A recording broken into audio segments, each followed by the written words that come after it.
ብዙ ጊዜ ልብ ካላችሁ የሚመጥናችሁን ሰው ስታገኙ ፈተናዎች ይበዛሉ። የሚረዳችሁ፣ የሚያዳምጣችሁ፣ ከልቡ የሚያፈቅራችሁ፣ ለእናንተ ዋጋ የሚከፍል ምንም ነገር ለእናንተ ለመሆን ዝግጁ የሆነ ሰው ስታገኙ በመሀላችሁ እናንተ አንድ ላይ እንዳትሆኑ ብዙ ፈተናዎች ይገጥሟችኋል። ለምሳሌ የሃይማኖት ልዩነት፣ ቤተሰብ አለመፍቀድ፣ የቦታ ርቀት ወይንም ደግሞ መጥፎ ጓደኛ።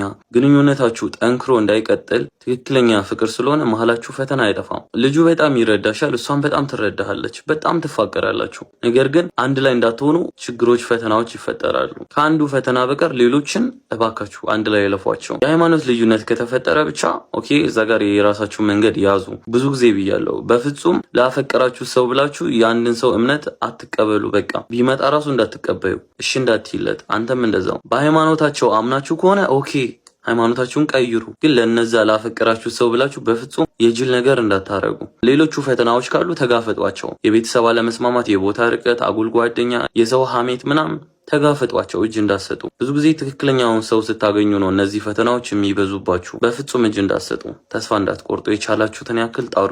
ሃይማኖት ከሆነ ግን በየፊናችሁ መንገድ ጀምሩ።